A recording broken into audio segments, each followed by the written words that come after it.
Thank you, Mr. Salzman, for that informative presentation.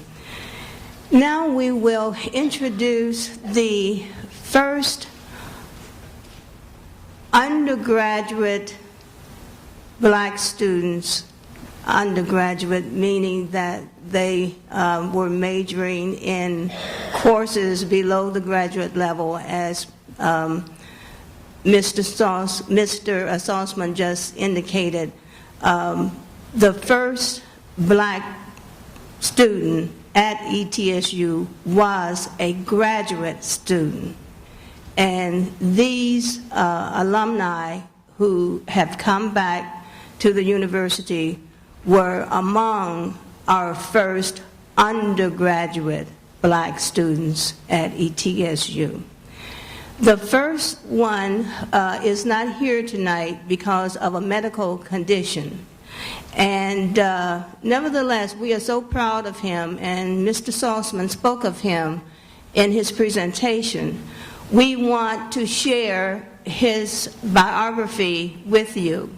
He was Clarence McKinney, and here to give you information about his life at ETSU and his life after ETSU is Miss Mary Alexander, who was the principal founder and now executive director of the Langston Heritage Group. Miss Alexander. Good evening. Clarence McKinney. He was born in Johnson City, November 19, 1939, to Jafer and Corey Dodd McKinney. After graduating from Langston High School, which was a high school when he graduated, not a normal school, he, along with 5 other African-American students, entered the 1958 undergrad class of East Tennessee State University, where he studied for 2 years. In a December 4th interview, Clarence said, "For the most part, I had a pleasant experience at ETSU." He continued, "Some of my professors were most helpful, and I also received support from members of the community." His major was biology. Clarence was an activist in civil rights in Johnson City. He became a member of the Progressive League and was one of the forerunners, which was the forerunner of the NAACP in Johnson City, and he was also one of the founding members of the NAACP. He was an election official at Stratton Elementary School District for many years. He was secretary of NAACP. I can remember him, my mother taking me to NAACP meetings, and Clarence holding the meeting, and then I'd go sometimes and Clarence would be doing the secretary duties. So he held several offices in that organization. He helped with voter registration campaigns. He helped African Americans in Johnson City to receive jobs in a sector where they had been locked out before. His brother was Ernest McKinney, and before his death, he was a 40-year educator in Johnson City.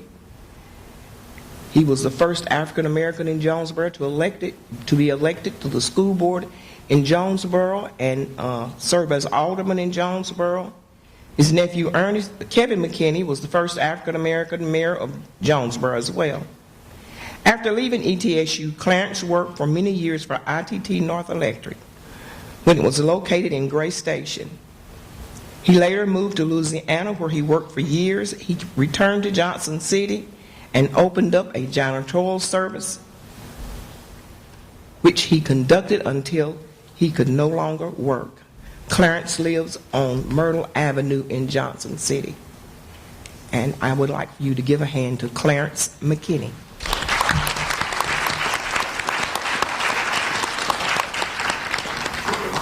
Thank you, Ms. Alexander. And again, we are sorry that Mr. McKinney could not be with us tonight, but he does have a medical condition which prevented him from coming. Otherwise, I'm sure he would be here because he did enjoy studying at ETSU. Now we will have our second returning student who helped to integrate undergraduate education. She was Elizabeth Watkins Crawford, and she will be introduced by my colleague, Professor Darrell Carter, who teaches in the history department. Darrell, you want to come forth?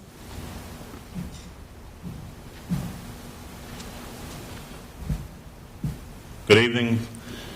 Elizabeth Watkins Crawford was born on April 16, 1940, to Converse and Grace Watkins. She is the oldest of 7 children. She attended Dunbar Elementary School, located in her neighborhood, from grades 1 through 6. She then entered Langston High School, from which she graduated in 1958. While at Langston, Elizabeth participated in the marching and concert band, the Glee Club, and the girls' basketball team. After graduating from Langston High, she entered East Tennessee State College and became one of the early black students to attend the university. Her stay at ETSU, however, was short. After several quarters, she left the university, mainly for financial reasons. Another reason for leaving after a short stay was her yearning to see the outside world. She married a man in the military, and they traveled the world with their 3 children. Her husband passed away in 1976. After the death of her first husband, Elizabeth and her 3 children moved back to Elizabethton, where she met her current husband. Together, they have 2 children. At the age of 50, Elizabeth returned to college and enrolled at Milligan College, where she majored in early childhood education.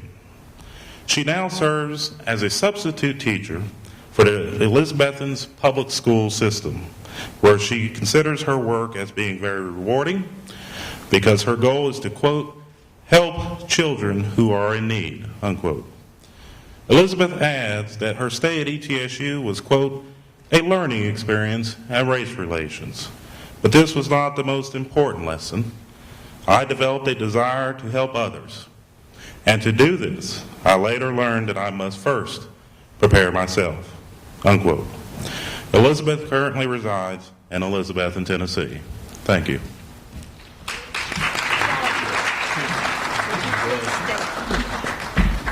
This is Mrs. Crawford. Would you like to say something, Ms. Crawford? Would you like to come to the podium and say something?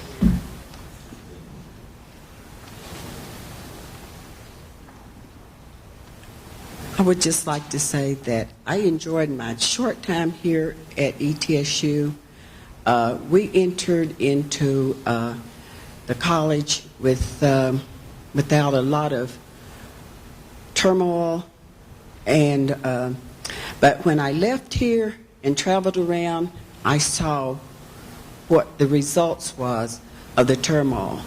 So I could really appreciate how they entered we undergrads into this college.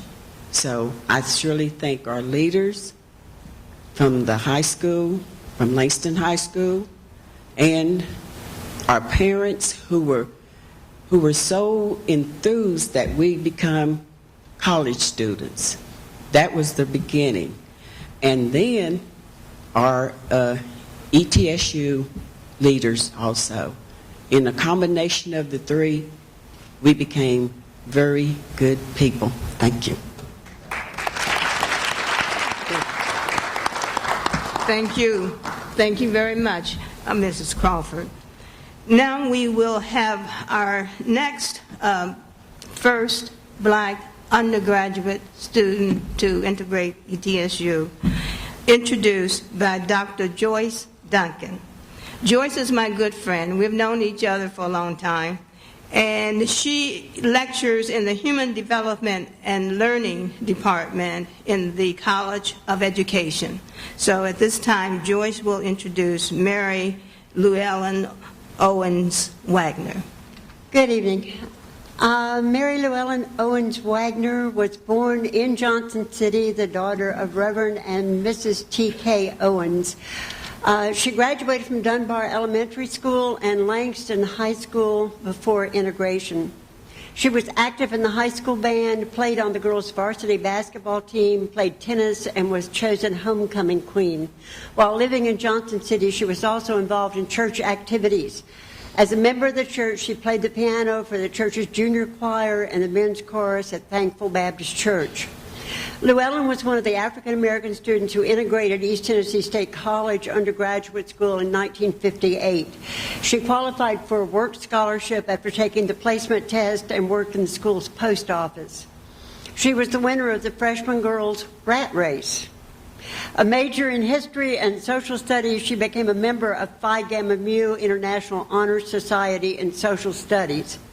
After graduating from East Tennessee State College in 1962, she taught at Douglas High School in Kingsport, and in 1968 she moved to Washington, D.C., where she taught at Wheatley Elementary School for over 30 years. While working in Washington, she earned more than 45 graduate hours at various universities.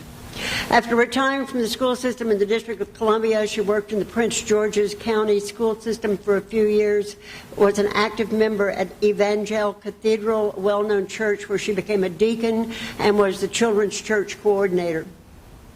Luellen sponsored many educational trips for her public school students and gave of her time and gifts to many children by taking them to church plays, sports festivals, and many other educational events. Luellen married John Wagner. They have one daughter, Janya, who is an attorney for the United States Justice Department.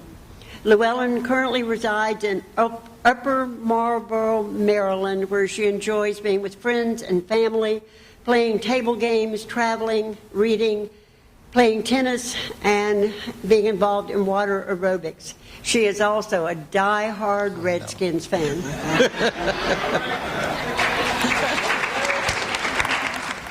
I would just like to give a few recollections and insights to the time that we integrated East Tennessee State College undergraduate group. As for me, I had never thought about attending East Tennessee State. It just hadn't crossed my mind. But after we finished high school, we heard that they were opening up the college, and someone had to go. So I guess we were the four that were elected to do it. My sister had gone to Bennett, and I was thinking about going there. And also I had been on several school trips to A&I, that's a different name now, and I was thinking about that. But after East Tennessee State opened their doors, that was the only place that I was coming to. I know my parents were glad because it's much cheaper to put somebody through school here than it was anywhere else. We had a meeting with the officials at the college, and I can remember Dean Ella Ross saying that, well, at that time we weren't black, we were colored or Negro at that time. But I remember her saying that if colored soldiers fought in the wars, there's no reason why college students couldn't come to East Tennessee State. So they had already decided to open up the college before any of us had decided to try to come to the college. And it was an easy transition. Someone told us that Dr. Dostett had had a meeting with the faculty and told them if they weren't able to teach black children, they could turn in their resignations then. So when it comes from the top down, it makes it a lot easier. There was no, they really didn't advertise that we were coming. We just showed up and here we were. I was talking to George and we couldn't remember having any, extra security. It was just a quiet coming in and integration. And that was such a different from other people I've talked to that have integrated colleges. So we had a lot to be thankful for there. I remember they had a picture in the Press Chronicle the next day showing us, but it was such a far away picture that you could hardly tell it was us. But we did make the paper like that. But there was no great big issue made of it, and it just went smoothly. Now I'll have to say that I never was called a bad name. I was never called a name, and I never had any rudeness. And I'm not saying everybody was that happy to see us and welcomed us with open arms, but there was never any rudeness. There was never any name calling. I worked at the post office and got to meet a lot of students there and enjoyed that time. I was a history major, and I can remember being in class with Dr. Crawford, one of our history teachers, and he had the habit, he would call out the roll, and if you wanted to know your grade, he would give it to you. When he called my name, I almost said no, and then I said yes, and he said 100. But before that class was over, I had about 5 people that had come up to me wanting to be in a study group with me. So, that's not what you hear from other schools. Another thing that I would like to talk about was on the bus. I had never traveled on bus before because everywhere we went in Johnson City, if you didn't, you could walk there. Because we used to walk to Langston, which was probably about 1.5 miles away, and run there sometimes to make sure you weren't late. But when we got ready to come to East Tennessee State, we had to take the bus then. One day leaving the college, the bus driver asked me to move. And the kids on the bus raised, we used to say sand, they raised sand. They were yelling and talking about it. And when we got to the bus station, they emptied the bus and went inside the bus station, talked to the manager and everybody else. And they were not being very quiet. They were nice and noisy. Needless to say, the bus system was integrated after that. No one ever asked me to move again. A couple of other things that happened when we had friends at the college. It wasn't so much after school, but we did have friends in the college. But when I was riding home on the bus one day, the same group that I studied with said, "We're going in here to eat. Won't you come and eat with us?" And I made an excuse and said I had to do something at home. The reason I made the excuse is that the restaurants were still segregated. I couldn't go in and eat with my friends. And I don't know if they ever understood that that was the reason that I didn't go, because I didn't tell them what the truth was. Afterwards, I wished I had, but that was one of the things that happened. Another funny thing that happened was in the swimming class when we had to take swimming in order to graduate from East Tennessee State. And I had grown up where we didn't have the swimming pools, and that came later, that they had a pool for the black kids. But when we got ready to change clothes, I noticed that I had an audience. So, they used to tell stories about us, so I don't know if they were checking that out or just what it was.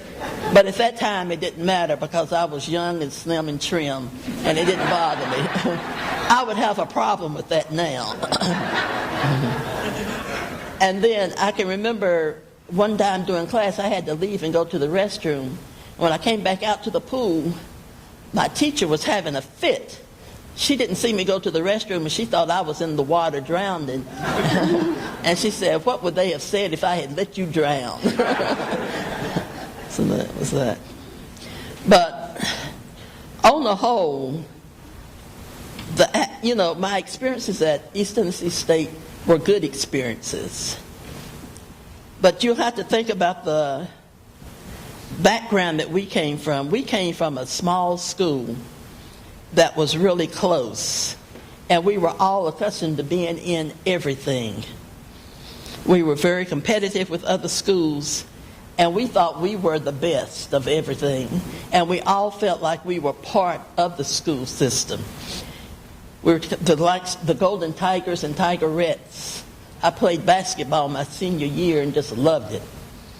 And we felt that we were the best team, the best band, the best everything that they had. I remember our band might be at the back of the parade that they had, but no one left until we marched. When George and the other drummers took that beat up, and I know you can still do that beat, George. They start that beat, and you couldn't help but stretch your stuff. And the people along the streets were all into it. And our majorettes could kick higher than any others. And we were the best. And people waited for us. And we were always taught you had to be twice as good to get to where someone else does. But we were taught that at school, and it was a real close relationship. And even though things at East Tennessee State were good, I don't have anything to argue about it. We still didn't feel part of it the way that we had felt part of Langston, where the teachers were really pushing us, where they knew us really well, and where we just felt like such a close-knit group.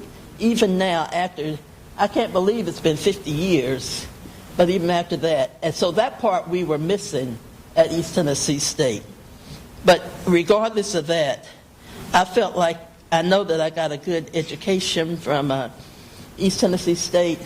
I learned how to associate with diverse people, and this helped me later in other jobs that I had.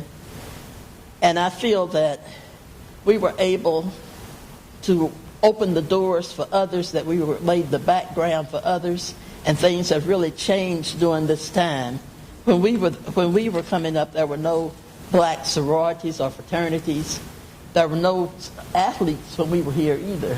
That came along later. And I know since that time you've also had black homecoming queens. So the school has really changed. And we feel like we can take some credit for that happening. The fact that we were the first ones here. Thank you very much, Mrs. Wagner. We really enjoyed that presentation. You sound like you enjoyed being here as a student. Now, our next student who is returning is, I don't know what to call him, Captain George Nichols, or he has so many titles. I'll just call him George. We've talked so many times over the telephone, I feel as though I know him. So to introduce my friend George is my other friend. I just love the people in the military. Captain William Coleman, U.S. Navy, retired, and former Associate Vice President for Human Resources at ETSU. My good friend will introduce my good friend George. Thank you, Dr. Huckshaw. To start off with, to show you what a small family, as Ms. Wagner mentioned, they don't know this, but I brought a picture of that Langston band that has all four of our panelists for tonight on. I just wanted you to know that the family is still with you. I'll show it to you later. It's going to go back home with me. Well, we call him GL. George L. Nichols was born and grew up in Johnson City, where he attended city public schools and then graduated from Langston High School. And for some of you, I have to explain that since there were only 2 elementary schools in the city for black kids and 1 high school for us was 7 through 12. And so when you hear us talk about an elementary school and then high school, we only had the 1 secondary school. Following his graduation from Langston, George became a member of the first racially integrated class of undergraduates at East Tennessee State College, where he majored in biology.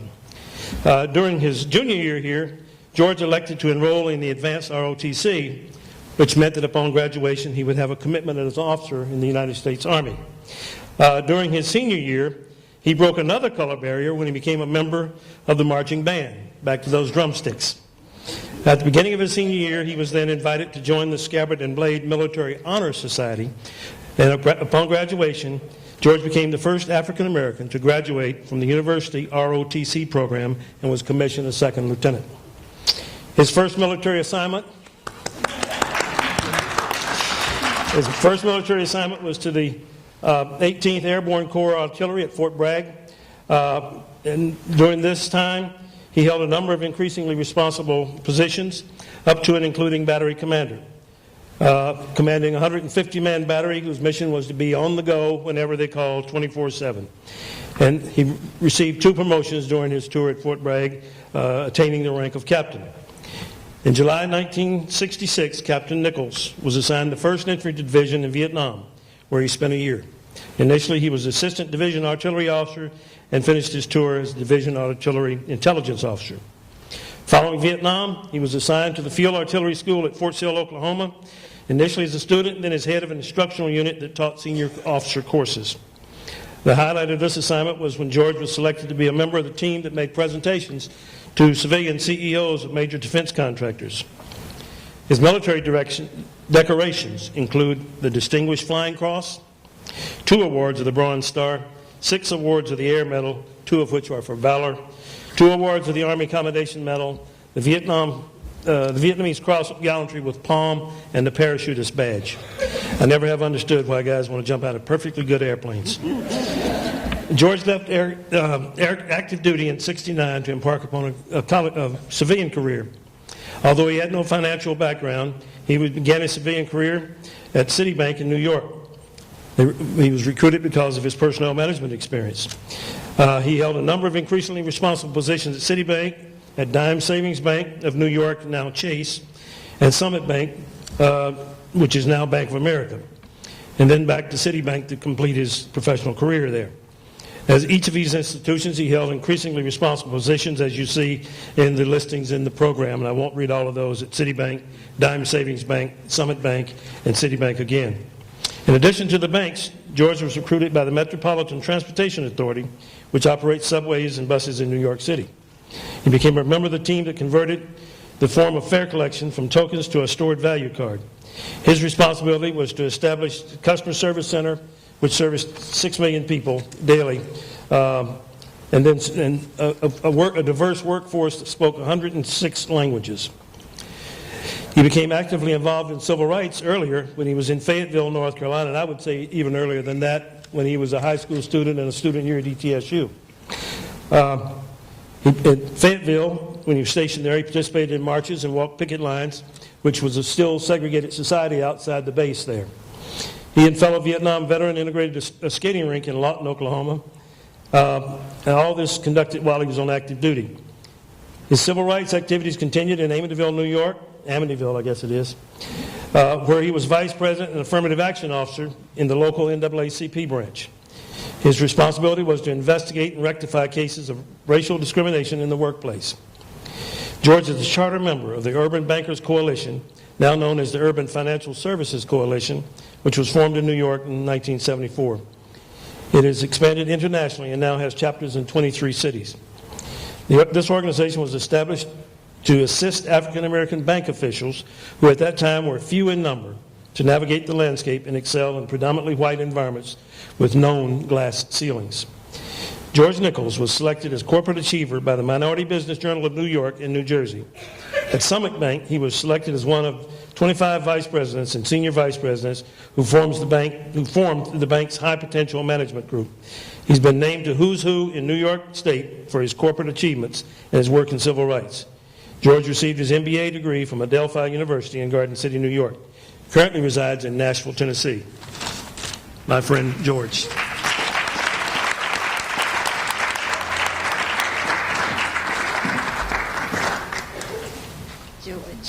Thank you. Thank you, ladies and gentlemen, for coming out to hear our story tonight. I think it's been long overdue because we're in, year 50? As Luellen said, I don't want to think of that, but that's true. I'd like to especially thank the color guard. You guys really, really made me feel at home. Wanted to jump up there with you.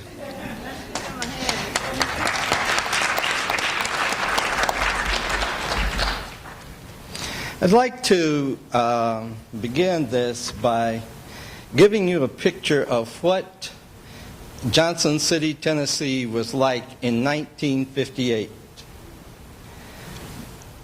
For the black residents in Johnson City, there were no restaurants, as Luellen said, that would serve us. There were no hotels or motels where we could stay. We had to sit in the back of the bus, as she said, and she integrated it. there was one movie theater that we could attend, and in that one movie theater, the Tennessee Theater, we had to sit in the balcony. At Cardinal Park, where a farm team of the St. Louis Cardinals played, we had to sit behind third base. There was no integrated seating there. In the city itself, there were the facilities for recreational activities were segregated. We finally got Carver Park, which we could go to, but we could not go to any other park in the city. However, the white people could come to Carver or any other place they wanted to. In fact, many white people came to Carver to play softball. So, we were in a city that many of you have read about as I look out at the age of the audience, but we lived it. Many black women worked in the homes of white people. Many black men worked as what I'll call maintenance engineers. And last but not least, the schools were segregated. This was 4 years after Brown v. Board of Education. And during that, in that decision, the Supreme Court stated that separate educational facilities were inherently unequal. Apparently, those words did not get over the mountain. They're stuck out in space somewhere. In fact, in Johnson City, it didn't get over the mountain for another 7 years, and only then after a lawsuit. So, we were not in a paradise here. We went to Langston High School, which was in no way equal to Science Hill High School. In 1958, the school was 66 years old and was the same school that many of our parents and grandparents had attended. Black students who lived in outlying areas such as Jonesboro, Boones Creek, had to ride the bus to Langston. Many of those students left in the wintertime, would leave home in the dark, and arrive home in the dark. So when did they have time to study? And I've often wondered how many schools they passed on their way to and from Langston. At Langston, we had a combination science lab and classroom that taught where all 3 science courses were taught. Notice I said all 3 science courses: general science, biology, and chemistry. In the chemistry lab, which was half of the room, there was 1 beaker and there was 1 Bunsen burner. That was it. For biology, there was 1 specimen for the entire class, as opposed to having 1 specimen for each student.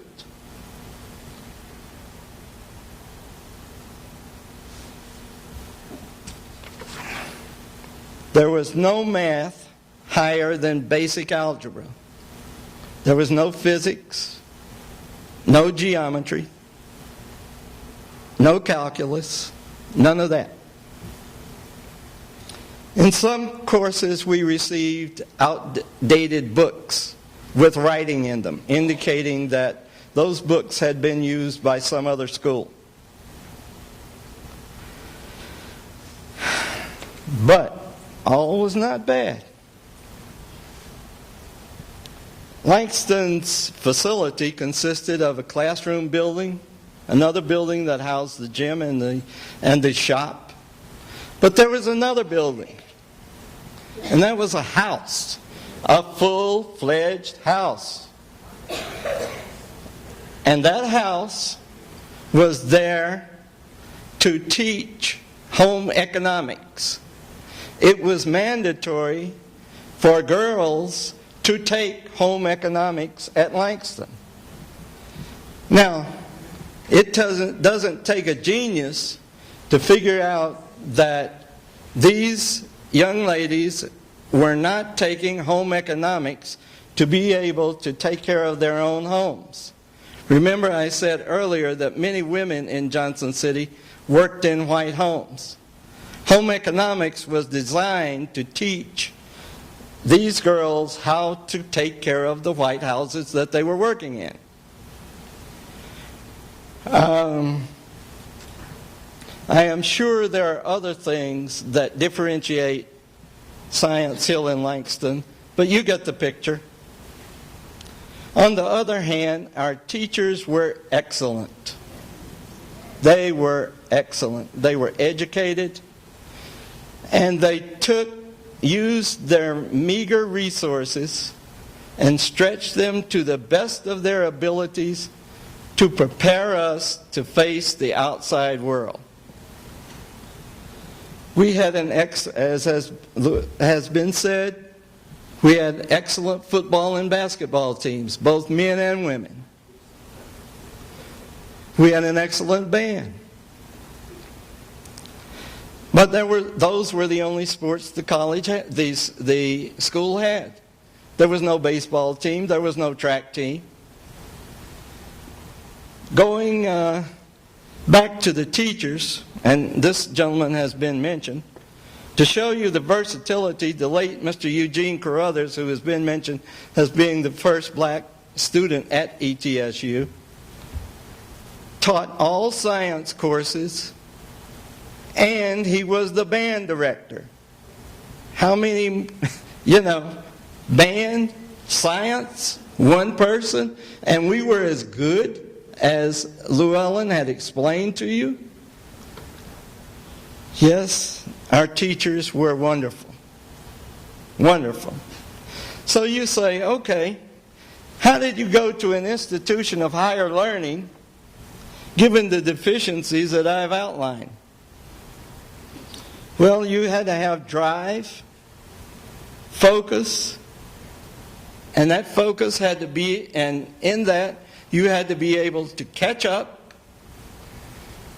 and keep up at the same time. You had to be able to learn what your classmates had learned in high school. At the same time, you absorbed what you were getting at the college level. Don't tell me that wasn't easy, that was easy. You also, in order to do this, you had to have a support mechanism. And that support mechanism could be family, friends, community, church, or a combination of all the above. Now, you throw a curveball to these students that are coming from this background. And you say, okay, you're going to a university where you are going to be the first of your race to attend. There are 4 of you and roughly 10,000 other students. You knew the feelings of many of the white people in the community and in the state. Because as you looked around, you saw only the University of North Carolina at Chapel Hill and the University of Virginia in Charlottesville had integrated their undergraduate schools. The University of Tennessee was not integrated. So you said, okay, I'm going into a hornet's nest. Then you think about less than 100 miles away in Clinton, Tennessee, there are riots and there is a school being blown up through the integration effort.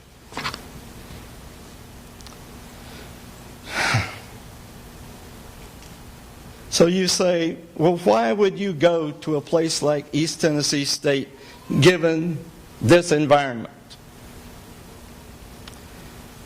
The answer to that is, why not?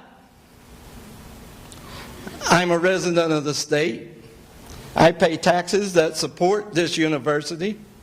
The highest court in the land has decreed that I have a right to go.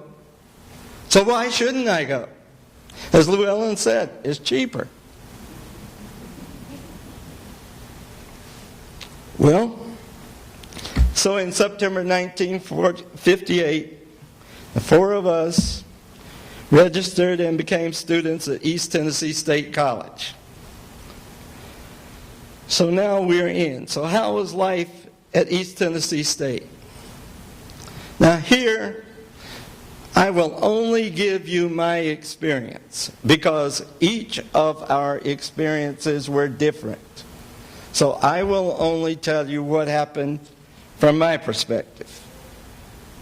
Langston had no guidance counselor. So the black professionals that I knew were a dentist, a funeral home director, ministers, and teachers, none of which appealed to me. I didn't want to be any of those. So I decided that I wanted to be a physician. And I enrolled in a pre-med curriculum. Little did I realize how weak my science and math had been in high school. But somehow I did it. When I was a little boy, I had looked at soldiers and said, that's the one thing I would like to be. And so ROTC became one of my favorite courses. I do not, like the others, I do not remember experiencing overt racial discrimination directed at me. However, it was subtle. I felt isolated. I felt isolated among thousands. As I was thinking about this address, I could remember 9 members of my ROTC class, their names, their faces, over all these years. And I hadn't spoken or talked to any of them since the 1960s. But given the other classes, the many other classes that I took during my 4 years here, I could only remember the names of 2. 2. One was from Iran, and the other one was from Lebanon. Now, a lot of that could be my fault. By nature, I am an introvert. I'm not going to go out and speak to a lot of people. But I think it also speaks volumes to how, in many cases, we were ignored, accepted, tolerated, but ignored. We could not live on campus. I know one lady, besides not being able to participate in any of the social activities on campus, we couldn't live on campus. I know one lady who stayed 1 quarter. And because of the experience that she had with her off-campus housing, she left the university because she couldn't get on-campus housing. It was uncomfortable to sit in what was then called the Student Union building.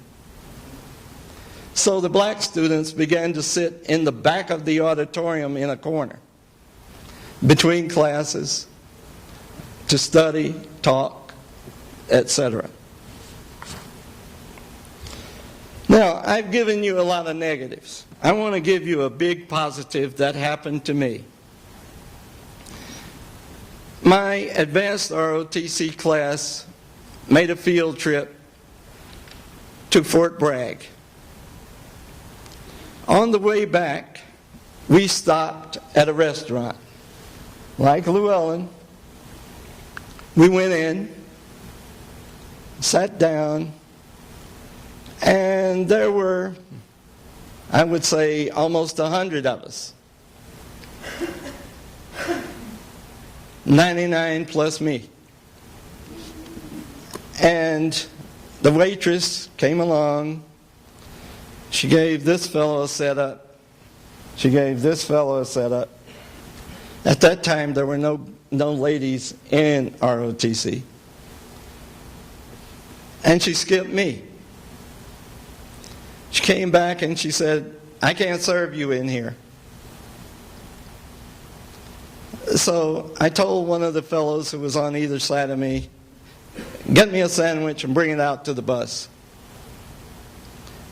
Well, these guys, I noticed that they were buzzing among themselves, talking among themselves. And they said, I started to get up, and they pushed me back down and said, "No, stay where you are." So what they did, they made their orders. They waited until all the orders came out, and then they all got up and walked out.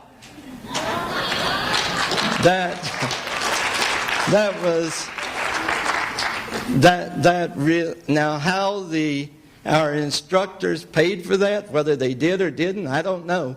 But the fact that those guys stuck with me let me know what a good group of people that I was with. Now you might ask, did you get an education at ETSU?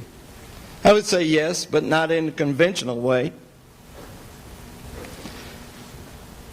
I got what I intended to get when I came here. I achieved that. I got my BS. I got my second lieutenant's commission. And I learned that I had to have confidence in myself. That is something that I would not have had I not come here. The degree and the commission, the degree enabled me to get the commission. The commission and the degree and the experience, the military experience, opened the door at Citibank and allowed me to get into corporate America. The self-confidence enabled me to be successful in both the military and corporate America. I was fortunate enough to become a fast-track Army officer. In the civilian world, I went to the big stage of corporate America in New York City. As the song New York, New York says, if you can make it here, you can make it anywhere. Never were truer words spoken. At Citibank, most of my peers were from Harvard, MIT, and Wharton. Wharton is the University of Pennsylvania School of Business. So how did I make it competing with these heavyweights? Faith in God, number one. As stated earlier, self-confidence. Number three, focus on the mission. Keep your eyes on the prize. Number four, identify and prioritize tasks to be accomplished. Number five, pay attention to detail and follow up. Number six, and this is very important, force discriminatory acts out of your mind and don't dwell on them, such as having people who were not as deserving as you being promoted over you. Don't dwell on that. Keep driving and you will overcome. In 1962, when we graduated, and this is for the young people primarily, in 1962, when we graduated, the major competitor for a job was Mary across the street or Johnny in California. Today, the world has shrunk.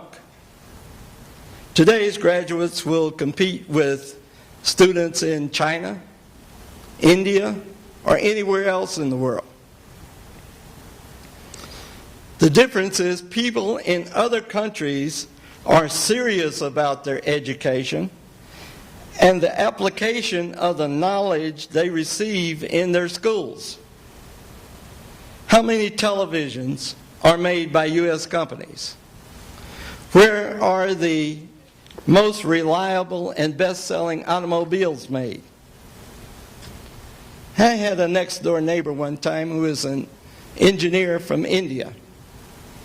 And he told me about an engineering school in India.